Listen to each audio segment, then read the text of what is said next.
بسم اللہ الرحمن الرحیم. الف لام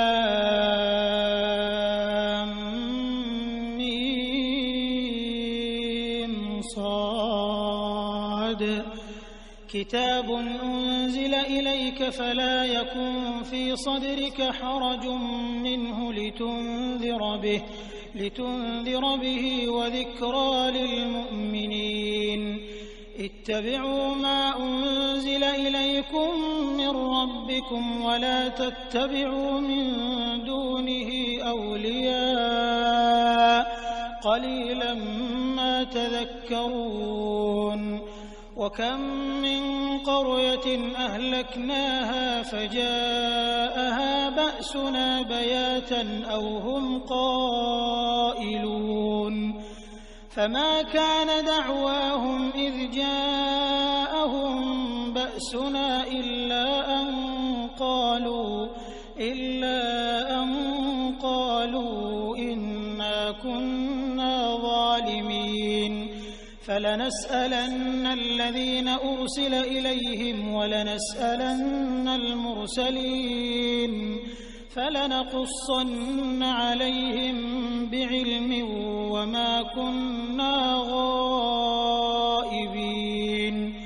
والوزن يومئذ الحق فمن ثقلت موازينه فأولئك هم المفلحون. اعوذ باللہ من الشیطان الرجیم. بسم اللہ الرحمن الرحیم. اللہم فقہنا فی الدین سبحانک لا علم لنا الا ما علمتنا. آج ہم سورہ اعراف سے اپنی تذکیر کریں گے اور اس سے عمل کے لیے نکات لیں گے انشاءاللہ. یہ سورہ مکہ میں نازل ہوئی اور اس کا وہی بیک گراؤنڈ ہے کہ کفار حق کا انکار کر رہے تھے اور نبی کریم صلی اللہ علیہ وسلم کی دعوت کو مستقل جھٹلا رہے تھے.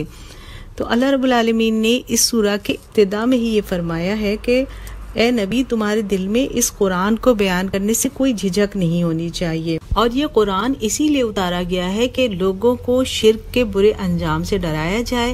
پچھلی قوموں کے برے کاموں کے تذکرے عبرت کے لیے بتائے گئے ہیں اور ان کا برا انجام بتایا گیا ہے.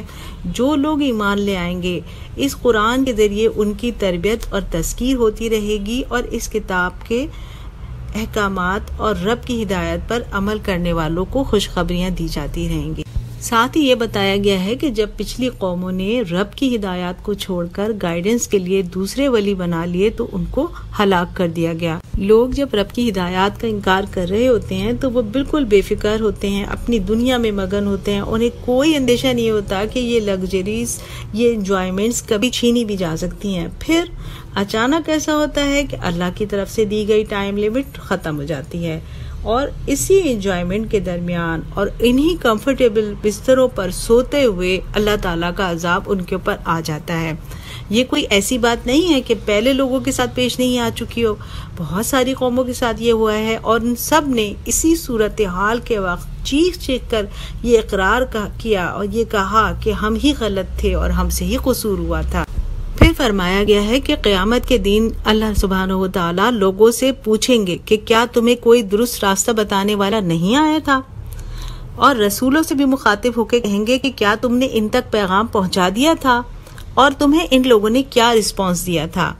نبی صلی اللہ علیہ وسلم اور لوگوں کا آمنا سامنا اس لیے کروایا جائے گا کہ لوگ انکار نہ کر سکیں، کیونکہ لوگ اس وقت بھی جھوٹ بولیں گے جبکہ اللہ تعالیٰ کے پاس تو تمام باتوں کا علم موجود ہی ہے. اور بتایا گیا ہے کہ اعمال گنے نہیں جائیں گے بلکہ تولے جائیں گے. عمل کرتے ہوئے دل میں جو خیال اور جو نیت تھی وہ نیت ہی اعمال کو وزنی کرے گی اور اسی سے اسکیل پر وزن نظر آئے گا. کسی نے اللہ کے علاوہ کسی دوسرے کو راضی کرنے کے لیے عمل کیا ہوگا تو اس کا بھی کوئی وزن نہیں ہوگا، اور کسی کی نیت یہ ہوگی کہ اس عمل سے اللہ کو بھی راضی کر لیں گے اور دنیا میں بھی واہ واہ ہو جائے گی، تو یہ عمل بھی شرک کہلائے گا، اس کا بھی کوئی وزن نہیں ہوگا. پھر اللہ سبحانہ و تعالیٰ یہ فرما رہے ہیں کہ میں نے دنیا میں انسان کے علاوہ اور بھی بہت سی مخلوق بنائی ہے، لیکن جو اختیار انسان کو دیا ہے وہ اور کسی کو نہیں دیا. اختیار ایک تو یہ ہے کہ اس کو چوائس دی گئی ہے کہ چاہے تو وہ رب کی بات مان کر قرآن کو فالو کرے، اور اگر وہ یہ نہیں کرتا اور دوسرا رویہ چوز کرتا ہے تو اسے ہاتھ پکڑ کر روکا نہیں جائے گا، بلکہ ڈے آف ججمنٹ میں ہی اس سے سوال و جواب ہوں گے۔ دوسرا اختیار اللہ نے اس کو یہ دیا ہے کہ اپنی پوری مخلوقات کے اوپر اس کو اتھارٹی دے دی ہے کہ وہ انہیں اپنی ضرورت کے لیے استعمال کر سکتا ہے، سواری کے لیے، غذا کے لیے، لباس کی تیاری کے لیے، ہر لحاظ سے انسان دوسری مخلوقات کو استعمال کرتا ہے۔ تو اللہ تعالیٰ فرماتے ہیں کہ اس سب اختیار پہ انسان کو شکر کرنا چاہیے۔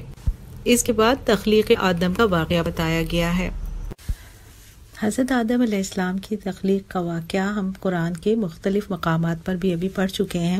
یہاں اسی واقعے کی اور ڈیٹیلز بتائی گئی ہیں کہ جب ابلیس نے سجدہ کرنے سے انکار کر دیا، جھگڑا کیا، اور اس کا اللہ سے یہ ایگریمنٹ ہو گیا کہ قیامت کے دن تک مہلت ہے، اس کے بعد کیا ہوا یہ یہاں بتایا گیا ہے۔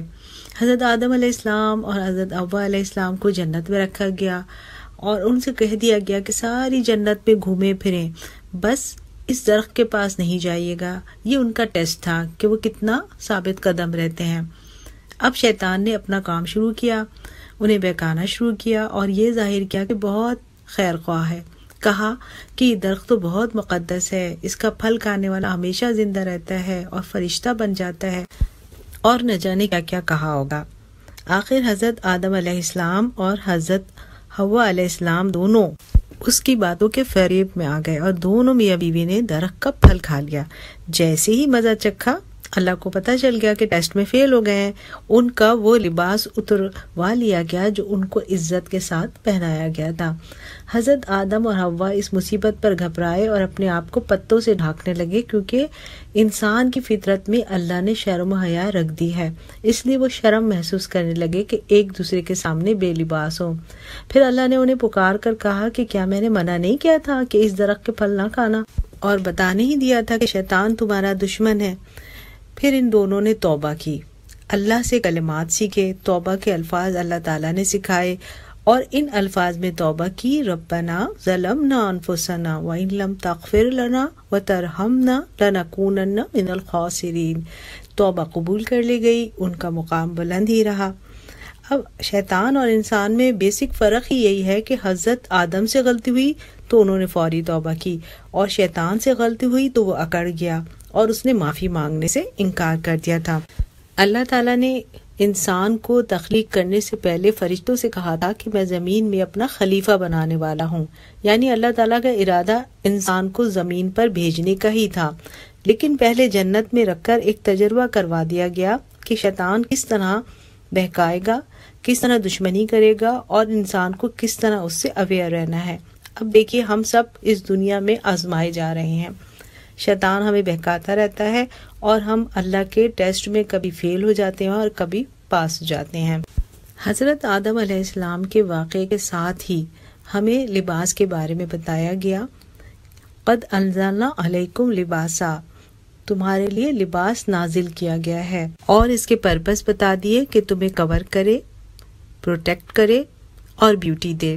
اس ترتیب میں بڑی حکمت ہے اور اس کی ترتیب وہی رہنی چاہیے جو اللہ نے بتائی ہے، لیکن ہم نے اس کی ترتیب بدل دی ہے۔ ہم نے زینت کو پرائیورٹی دے دی ہے اور کورنگ کو آپشنل بنا دیا ہے۔ اس ترتیب کو بدلنے سے خطرہ یہ ہے کہ جیسے اللہ نے فرمایا ہے اسی آیت میں کہ ایسا نہ ہو کہ شیطان فتنے میں مبتلا کر دے، اور جس طرح ہمارے والدین آدم اور حوا علیہم السلام کو لباس اتروا دیے تھے اور ان کے پرائیویٹ پارٹس کھول دیے تھے، اس طرح تم بھی اس فتنے میں نہ پڑ جاؤ۔ یعنی بے لباسی اور کم لباسی ایک فتنہ ہے، شیطان کا ہتھیار ہے جس کے ذریعے وہ ہمیں برائی کے راستے پر تیزی سے لے جاتا ہے۔ اللہ تعالیٰ نے فرمایا کہ تمہارے لیے بہترین لباس تقوی کا لباس ہے۔ تقوی یعنی خدا خوفی کا لباس۔ ہم سمجھ سکتے ہیں کہ وہ کیسا ہوگا، جو پوری طرح کور بھی کرے اور جس میں بہت فضول خرچی بھی نہ ہو۔ فیمیلز کے لیے جو لباس میں پابندیاں ہیں وہ ہمیں احادیث سے پتہ چلتی ہیں، بہت باریک بھی نہیں ہو اور ٹائٹ بھی نہیں ہو، یعنی فگرز نمایاں نہ ہوں۔ اب جو لوگ اللہ کے آگے اپنے آپ کو سرنڈر کر چکے ہیں وہ تو دل سے ان ساری باتوں پر آمادہ ہوتے ہیں، اور یہ سمجھتے ہیں کہ لباس اللہ کی نشانیوں میں سے ایک نشانی ہے جو صرف اور صرف انسان کو عطا کی گئی ہے، باقی ساری مخلوقات اس اعزاز سے محروم ہے۔ تو جو لوگ اسلام کے بارے میں شک و شبہات رکھتے ہیں وہ کہتے ہیں کہ کیا اسلام میں اتنی آزادی بھی نہیں ہے کہ ہم اپنی مرضی کا لباس ہی پہن سکیں؟ اسلام میں بالکل آزادی ہے کہ آپ اپنی پسند کا لباس پہنیں، فیشن کریں اور خوبصورت نظر آئیں، لیکن اس آزادی کی لمٹس ہیں۔ آپ کی آزادی وہاں ختم ہوتی ہے جہاں پہ سوسائٹی کی لمٹس شروع ہوتی ہیں۔ فرد اپنی پرائیویسی میں آزاد ہے، لیکن سوسائٹی کی ویلیوز کو سامنے رکھنا ہوگا۔ اب سوسائٹی میں اگر برائی کو پھیلنے سے روکنا ہے اور اخلاقی ڈسپلن قائم رکھنا ہے تو اس کے لیے ایک ڈریس کوڈ بتا دیا گیا ہے کہ جب آپ عام افراد کے درمیان ہوں تو آپ کو اس ڈریس کوڈ کو قائم رکھنا ہے، جیسا کہ ہر ادارے کا ڈریس کوڈ ہوتا ہے، اس کو تو لوگ فالو کرتے ہیں۔ اسی طرح اسلامی سوسائٹی کا بھی ایک ڈریس کوڈ ہے کہ آپ جب لوگوں کے درمیان ہوں تو آپ کا لباس کیسا ہونا چاہیے۔ پھر لوگ ایک اعتراض یہ کہتے ہیں کہ تقویٰ تو انسان کے دل میں ہوتا ہے، وہ لباس میں کیسے نظر آئے گا؟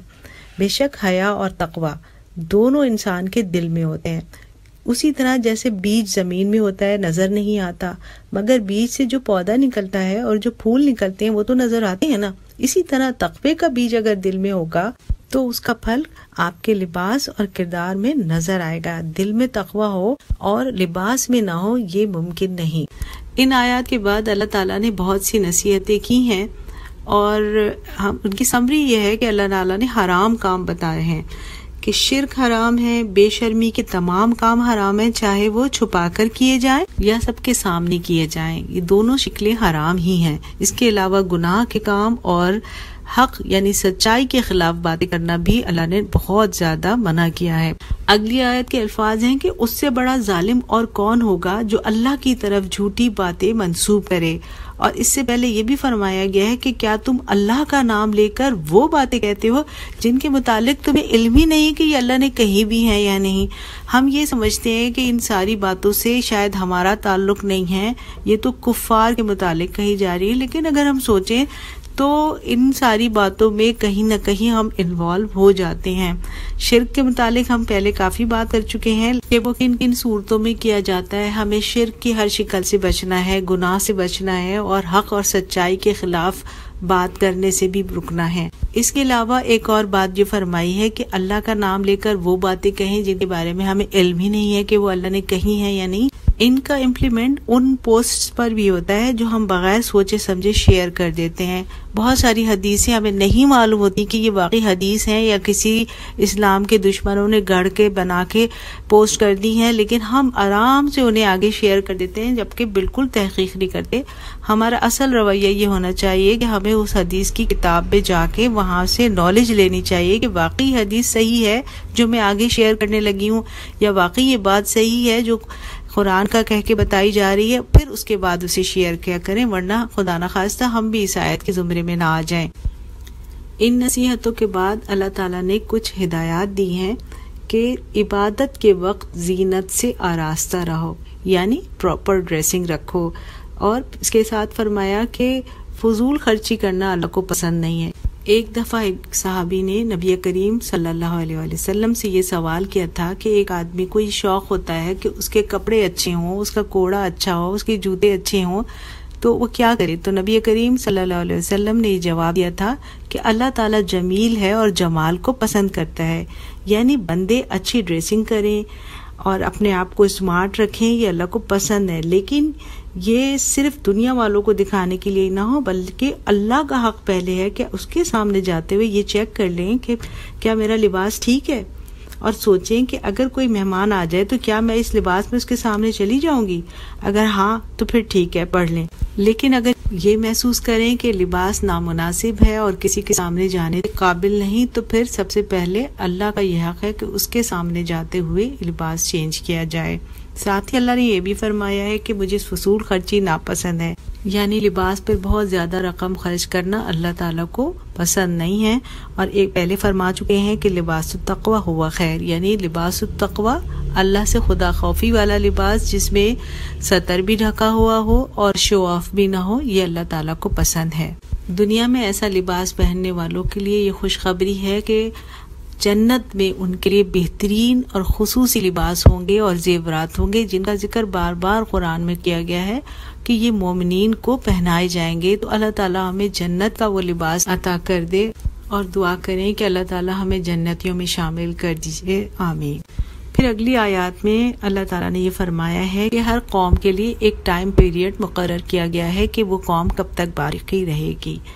یہ ٹائم پیریڈ سالوں کے حساب سے طے نہیں کیا جاتا، بلکہ یہ اس قوم کی ڈیڈز پر ڈیپینڈ کرتا ہے۔ جب تک کوئی قوم اچھے کام کرتی رہتی ہے وہ باقی رکھی جاتی ہے۔ اللہ تعالیٰ نے ایک اخلاقی لمٹ مقرر کر دی ہے کہ اس لمٹ تک اگر کام درست ہوتے رہیں گے تو اللہ تعالیٰ زندگی دے گا، لیکن جب کوئی لمٹس کراس کر جائے رٹائی کی اور نافرمانی کی اور انکار کی تو پھر اللہ تعالیٰ اس قوم کو تباہ و برباد کر دیتے ہیں اور اس کی رسی کھینچ لیتے ہیں۔ پھر آگے کی آیات میں کچھ سین دکھائے گئے ہیں، کچھ مناظر دکھائے گئے ہیں جو ہماری تذکیر کے لیے ہیں۔ آیتوں کو پڑھنے سے ایسا لگتا ہے کہ یہ سب کچھ ہماری نگاہوں کے سامنے آ رہا ہے۔ جیسے کہ پہلا ایک منظر ان آیتوں کی روشنی میں سامنے آتا ہے کہ جو انکار کرنے والے تھے، منکرین حق تھے، کافر تھے، جب فرشتے ان کے پاس جان نکالنے کے لیے آئیں گے تو یہ لوگ خود اپنے خلاف گواہی دیں گے اور جہنم میں جاتے ہوئے اپنے سے پہلے والے لوگوں پر لعنت کریں گے کہ انہوں نے ہمیں گمراہ کیا، انہیں دوہرا عذاب دیا جائے۔ اللہ تعالیٰ یہ فرما رہے ہوں گے کہ تم میں سے ہر ایک کے لیے ہی دوہرا عذاب ہے، تم جانتے نہیں ہو۔ ہر ایک کے لیے دوہرا عذاب اس طرح سے ہے کہ ہر ایک نے اپنے پیچھے کچھ فالوورز چھوڑے ہیں، ہر ایک نے کسی نہ کسی کو فالو کیا اور خود کسی کو لیڈ کیا، تو یہ ایک سائیکل ہے۔ اس سائیکل کو توڑنے والے ہی قیامت کے عذاب سے بچ سکیں گے۔ اگر لیڈر غلط ہیں اور راستہ بتانے والے غلط ہیں تو انہیں تبدیل کر کے ہی جہنم میں جانے سے بچا جا سکتا ہے۔ پھر اللہ نے فرمایا ہے کہ ان کے لیے آسمان کے دروازے ہرگز نہ کھولے جائیں گے۔ جنت میں جانا اتنا ناممکن ہوگا جتنا کسی اونٹ کا سوئی کے ناکے کے اندر سے گزرنا ناممکن ہے، یعنی ہرگز بھی وہ جنت میں نہ جا سکیں گے، اور وہ جنت والوں سے پانی اور رزق مانگیں گے۔ ان کے اوپر اور نیچے ہر طرف آگ چھائی ہوئی ہوگی اور یہ دعائیں کریں گے کہ اللہ تعالیٰ ہمیں دوبارہ دنیا میں بھیج دیجئے، اور اللہ تعالیٰ انہیں نظر انداز کر دیں گے۔ یہاں پر پہلا سین ختم ہوتا ہے۔ پھر دوسرا سین ہمیں نظر آتا ہے کہ جنت میں جانے والوں کے بارے میں اللہ تعالیٰ فرما رہے ہیں کہ ان کے دلوں کو صاف کر دیا جائے گا، ان کے دلوں میں کسی کی طرف سے بھی کوئی رنجش نہیں ہوگی، اور وہ سب کو اپنے ساتھ جنت میں پا کر خوش ہوں گے۔ کوئی جیلسی نہیں ہوگی کہ فلاں کیوں جنت میں آ گیا۔ نبی کریم صلی اللہ علیہ وسلم نے فرمایا ہے کہ جان لو، کوئی بھی انسان صرف اپنے عمل کی وجہ سے جنت میں نہیں جا سکتا۔ لوگوں نے پوچھا کہ یا رسول اللہ صلی اللہ علیہ وآلہ وسلم، کیا آپ بھی؟ فرمایا ہاں میں بھی، بس اللہ کی رحمت اور اس کا فضل ہی ہمیں جنت میں لے کر جائے گا۔ یعنی انسان کتنے بھی اچھے اعمال کر لیں مگر وہ جنت کی نعمتوں کو نہیں خرید سکتا، بلکہ اللہ تعالیٰ اپنے رحم اور کرم کے ساتھ ہی نیکیوں کو بڑھا کر قبول کر کے گویا ہاتھ سے پکڑ کے جنت میں داخل کر دیں گے۔ یہاں آیات میں یہ بتایا گیا ہے کہ جنتی کہیں گے تعریف اللہ کے لیے جس نے ہمیں یہ راستہ دکھایا، ہم خود یہ راستہ نہیں پا سکتے تھے اگر اللہ ہماری رہنمائی نہیں کرتا اور رسول حق بات ہمیں نہ بتاتے۔ اس وقت آسمان سے ندا آئے گی کہ یہ جنت جس کے تم وارث بنائے گئے ہو تمہیں ان اعمال کے بدلے میں ملی ہے جو تم کرتے رہے تھے۔ یعنی جنتی اللہ رب العالمین کا شکر ادا کریں گے اور اللہ رب العالمین اپنے بندوں کی قدردانی کریں گے اور کہیں گے نہیں تمہارے اعمال ہی ایسے تھے۔ یعنی یہ عزت افزائی اللہ کی طرف سے اپنے بندوں کے لیے ہوگی۔ پھر ہمیں قرآن میں ایک تیسرا سین بھی دکھایا گیا ہے اور بتایا گیا ہے کہ جنت اور جہنم کے درمیان ایک جگہ ہوگی جسے اعراف کہا گیا ہے۔ یہاں موجود لوگ جنت میں جانے کی امید لگائے ہوئے ہوں گے اور جہنم سے پناہ مانگ رہے ہوں گے۔ یہ وہ لوگ ہوں گے جن کے نیک اعمال ایوریج سے کم ہوں گے، یعنی اتنے زیادہ نہیں ہوں گے کہ جنت میں بھیج دیا جائے، تو انہیں انتظار کروایا جائے گا۔ اللہ تعالیٰ اس کیفیت سے ہم سب کو بچائے، آمین۔ پھر اب 6 قوموں کا ذکر کیا جا رہا ہے، ان کے جرائم اور ان کا انجام بتایا گیا ہے۔ تمام انبیاء علیہ السلام کی ایک ہی دعوت تھی، اللہ کی بندگی کرو، آخرت کو یاد رکھو، میری نصیحت پر عمل کرو۔ اور ہم اب دیکھیں گے کہ تمام قوموں کا ایک ہی جواب تھا، انکار اور جھٹائی، اور پھر سب کا ایک ہی طرح کا انجام ہوا۔ سب سے پہلے حضرت نوح علیہ السلام کی قوم کا ذکر کیا گیا ہے۔ ان کا وطن عراق تھا۔ یہ قوم اللہ کے وجود کو مانتی تھی مگر شرک کرتی تھی۔ ان کے جرائم میں یہ بات شامل ہے کہ یہ نبی کو ماننے سے انکار کرتے تھے، اپنی ضد پر قائم تھے اور تکبر کرتے تھے۔ ان کی ایک ایلیٹ کلاس تھی جس نے سارے عوام کو کنٹرول کیا ہوا تھا اور اپنی لیڈرشپ بنا رکھی تھی۔ انہوں نے نوح علیہ السلام کی بات کو بالکل چلنے نہ دیا۔ ان کے مذہبی لیڈر اور سیاسی لیڈر سب ایک طرف تھے۔ ان کے پاس اکانومی کے سارے سورسز تھے۔ انہوں نے عوام کو اپنے بالکل کنٹرول میں لیا ہوا تھا اور عوام ان کی مرضی کے خلاف چل نہیں سکتے تھے۔ حضرت نوح علیہ السلام ایک طویل ترین عرصے تک ان لوگوں کو سمجھاتے رہے، اللہ کی طرف دعوت دیتے رہے، لیکن کوئی اثر نہ ہوا۔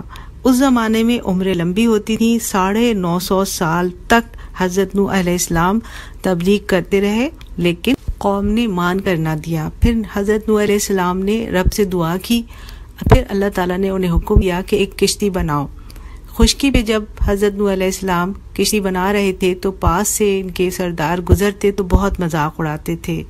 حضرت نوح علیہ السلام نے فرمایا کہ جلد ہی پتہ چل جائے گا کہ کون صحیح ہے اور کون غلط۔ جب عذاب کا وقت آیا تو آسمان سے بارش ہوئی اور سمندری طوفان ان پر چھا گیا۔ صرف وہی لوگ بچے جو حضرت نوح علیہ السلام کے ساتھ کشتی میں سوار ہو گئے تھے، باقی پوری قوم تباہ کر دی گئی۔ اس کے بعد ہود علیہ السلام کی قوم عاد کا ذکر کیا گیا ہے۔ یہ وہ لوگ تھے جو کشتی میں سوار ہوئے تھے اور پھر زمین میں اللہ تعالیٰ نے انہیں اقتدار بخشا تھا۔ یہ مسلم بن کر رہے لیکن ایک لمبا عرصہ گزر گیا تو یہ لوگ بھی پھر شرک میں انوالو ہو گئے تھے۔ پھر اللہ تعالیٰ نے ان کے پاس ایک نبی حضرت ہود علیہ السلام کو بھیجا اور ہود علیہ السلام نے بھی وہی دعوت پیش کی جو پچھلے انبیاء پیش کرتے تھے، توحید، رسالت اور آخرت پر ایمان، لیکن ان لوگوں نے انکار ہی کیا۔ حضرت ہود علیہ السلام نے اپنے قوم سے فرمایا کہ اللہ تعالیٰ نے تمہیں بہت نعمتیں دی ہیں، بہت نوازا ہے، جسمانی طور پہ بھی تم بہت طاقتور ہو اور تمہیں دماغی صلاحیتیں بھی دی گئی ہیں، لیکن تم ہی اللہ کی نعمتوں کو بھلا رہے ہو۔ نوح علیہ السلام کی قوم کے بعد تم ہی تو ہو جن کو اللہ نے اپنی نعمتیں دی ہیں، مگر وہ لوگ انکار پہ جمے رہے اور آخرکار ان کا انجام بھی یہی ہوا کہ عذاب بھیج کر پوری قوم کو تباہ کر دیا گیا۔ اس کے بعد حضرت صالح علیہ السلام کی قوم سمود کا ذکر کیا گیا ہے۔ یہ قوم حضرت عیسیٰ علیہ السلام کی آمد سے 2800 سال پہلے تھی۔ ان کے جرائم بھی سیم ہی تھے، شرک، نبی کا انکار، ضد اور تکبر۔ لیکن ایک اور ناپسندیدہ کام کا قرآن میں ذکر ہے کہ یہ اپنی شان دکھانے کے لیے ہائی رائز بلڈنگز بناتے تھے۔ ان کے پاس بڑی ایڈوانس ٹیکنالوجی تھی، یہ بڑی ڈیولپ نیشن تھی، بہت پاورفل تھی۔ اللہ تعالیٰ نے ان کی اس عادت کو ناپسند کیا کہ یہ لا حاصل عمارتیں بناتے ہیں۔ ترقی بری چیز نہیں ہے، لیکن اللہ کو یہ ناپسند ہے کہ بے مقصد پیسہ ضائع کیا جائے اور مٹی کی دیواروں اور عمارتوں کو بہت زیادہ شو آف کے لیے ڈیکوریٹ کیا جائے۔ ضرورت کے مقام پر لاکھوں کیا کروڑوں بھی لگائے جائیں تو پسندیدہ ہے۔ مثال کے طور پہ جدید ترین آلات والے اسپتال تعمیر کیے جائیں یا کسی بھی اچھے مقصد کے لیے عمارت بنائی جائے تو یہ پسندیدہ ہے، مگر شو آف کے لیے عمارات بنانا ناپسندیدہ ہے۔ سمود نے اپنے نبی صالح علیہ السلام سے ایک نشانی مانگی کہ اگر آپ سچے نبی ہیں تو کوئی معجزہ دکھائیے۔ پھر اللہ تعالیٰ نے ان کو ایک معجزہ بھیجا، ایک اونٹنی کی شکل میں۔ حضرت صالح علیہ السلام نے اپنی قوم سے کہا کہ یہ اونٹنی ایک نشانی ہے، ایک معجزہ ہے، اور پوری قوم کو اس کو اجازت دینی ہوگی کہ یہ جہاں چاہے چرے اور جہاں چاہے پھرے، اور ایک دن یہ اونٹنی اکیلی پانی پیا کرے گی اور ایک دن پوری قوم کے باقی جانور پئیں گے۔ کافی دن تک اس بات کو قوم نے برداشت کیا۔ پھر ان کی قوم کے سرداروں نے مشورہ کیا اور ایک آدمی کو تیار کیا کہ اس اونٹنی کو مار کے ختم کر دے۔ یہ جرم ایک آدمی نے کیا، لیکن اس کے بعد پوری قوم عذاب کے ذریعے ہلاک کر دی گئی، کیونکہ اس آدمی کی بیک پر پوری قوم تھی اور ساری قوم کی رضامندی شامل تھی کہ اس اونٹنی کو ہلاک کر دیا جائے۔ تو اس سے ہمیں یہ لیسن ملا کہ کسی بھی برائی کو سپورٹ کرنے والے بھی برائی کرنے والوں میں ہی شامل ہوتے ہیں اور عذاب ان پر بھی نازل ہوگا۔ اس کے بعد ایک اور قوم کا ذکر کیا ہے، حضرت لوط علیہ السلام کی قوم۔ اس کے بھی جرائم وہی تھے، شرک اور ماننے سے انکار، لیکن اس کے ساتھ ہی یہ قوم ایک بہت بڑے جرم میں مبتلا تھی، ہم جنس پرستی کے گناہ میں انوالو تھی، اور یہ اتنا بدترین گناہ ہے جس کی سزا انسان کو پتھر مار مار کر ہلاک کرنا ہے۔ یہ قوم اللہ کے حکم کی پوری سرکشی کے ساتھ نافرمانی کرتی رہی، حضرت لوط علیہ السلام منع کرتے رہے، لیکن یہ قوم باز نہ آئی۔ اس قوم کو سخت ترین عذاب دے کر ہلاک کیا گیا، پتھروں کی بارش برسائی گئی، پھر آتش فشاں کے ذریعے زمین کو اچھال کر انتہائی اونچائی پر لے جا کر واپس گرایا گیا تو وہ زمین میں انتہائی گہرائی میں چلی گئی، اور پھر اس کے اوپر سمندر کا پانی چھا گیا۔ ڈیڈ سی کا پانی آج بھی اس بستی کے اوپر ہے، اور سمندر کی گہرائی میں اس قوم کی بستی کے آثار نظر آتے ہیں۔ انتہائی افسوس کی بات ہے کہ کافر قومیں آج اس عمل کو اختیار کر رہی ہیں، ساتھ ہی مسلم ممالک میں بھی اس کو لیگلائز کرنے کی کوشش کی جا رہی ہے۔ لیسبین یا گیز ہونا ایک بہت ہی بڑا گناہ ہے، جسے آج کل بڑا گلیمرائز کر کے پیش کیا جا رہا ہے، اور میڈیا پہ بھی اس کا چرچا شروع ہو چکا ہے۔ لیکن یہ بات یاد رکھیں کہ جو بھی قوم اس عمل کو اختیار کرے گی وہ اللہ کی لعنت اور اللہ کے عذاب کا شکار ہوگی۔ اللہ تعالیٰ تمام مسلمانوں کو اور تمام انسانوں کو اس برے عمل سے محفوظ رکھے۔ ہم نے ہر فورم پہ اس عمل کے خلاف آواز اٹھانی ہے، اور اس کو ہرگز بھی لیگلائز نہیں ہونے دینا پاکستان میں۔ اس کے لیے پوری ایفرٹ کرنی ہے انشاءاللہ، تاکہ ہم اور ہماری آنے والی نسلیں اللہ کے عذاب سے محفوظ رہ سکیں، آمین۔ اس کے بعد 5ویں قوم کا ذکر کیا گیا ہے، حضرت شعیب علیہ السلام کی قوم۔ یہ قوم حضرت عیسیٰ علیہ السلام کی آمد سے 1300 سال پہلے تھی۔ حضرت ابراہیم علیہ السلام کے بیٹے مدیان کی قوم میں سے تھی۔ ان کے بھی یکساں جرائم وہی تھے، شرک، نبی کا انکار، تکبر اور ڈینائل۔ اور اس کے علاوہ ان کے 2 جرائم کا خصوصی ذکر اللہ پاک نے کیا ہے کہ یہ لوگ کرپشن کرتے تھے، کم ناپتے اور کم تولتے تھے۔ ان کی آبادی مصر اور عراق کی سرحدوں کے درمیان میں تھی، اور جس تجارتی قافلے کو بھی گزرنا ہوتا تھا ان کے پاس سے ہی گزرنا ہوتا تھا۔ یہ لوگ ان تجارتی قافلوں کو روک لیتے تھے، لوٹ لیتے تھے، ان سے بھتہ لیتے تھے، اور پھر انہیں جانے کی اجازت دیتے تھے، یعنی زمین میں فساد برپا کیا ہوا تھا۔ حضرت شعیب علیہ السلام نے سارے گناہوں کو منع کرنے کے ساتھ ساتھ اس گناہ سے بھی منع کیا، اور کہا کہ زندگی کے ہر راستے پر ڈاکو بن کر مت بیٹھو۔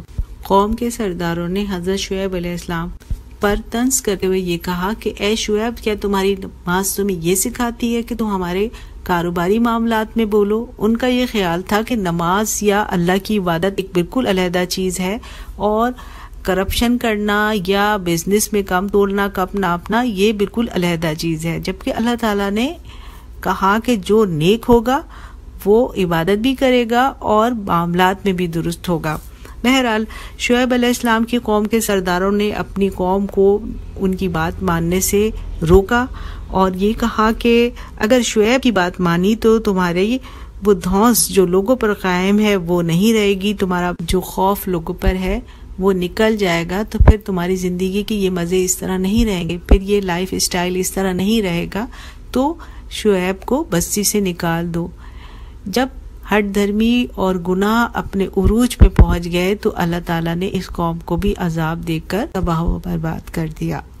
سب قوموں نے ایک جیسے جرائم کیے، اور سب کے انجام تقریباً ایک ہی طرح سے ہوئے کہ اللہ کا عذاب آیا۔ عذاب کی نوعیتیں مختلف تھیں، کسی کو تیز آندھی سے ہلاک کیا گیا، کسی کو دھماکے سے ہلاک کیا گیا، کسی کو زمین میں دھنسا کر، اور کسی کو غرق کر کے، لیکن اللہ کے عذاب سے بے خوف ہونے والی قومیں آخرکار تباہ ہو کر رہیں۔ ہم یہ دعا کریں اللہ تعالیٰ سے کہ ربنا لا تقتلنا بغضبک ولا تہلکنا بعذابک وعافنا قبل ذلک۔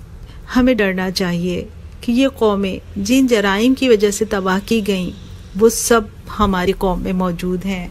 کرپشن، ناپ تول میں کمی، شان دکھانے کے لیے بے مقصد عمارات کی تعمیر، پھر اس کے ساتھ اللہ کے ساتھ شرک کی قسمیں بھی موجود ہیں، قبر پرستی ہے، اولیاء پرستی ہے، اللہ کے احکامات کا کھلا انکار کیا جا رہا ہے، اور پھر نبی کریم صلی اللہ علیہ وسلم کا انکار تو زبان سے نہیں ہے، لیکن کسی بھی حکم پر عمل کرنے کا نہ ارادہ ہے نہ آمادگی ہے، تو کیا اللہ کو ہمارے پر غصہ نہ آتا ہوگا؟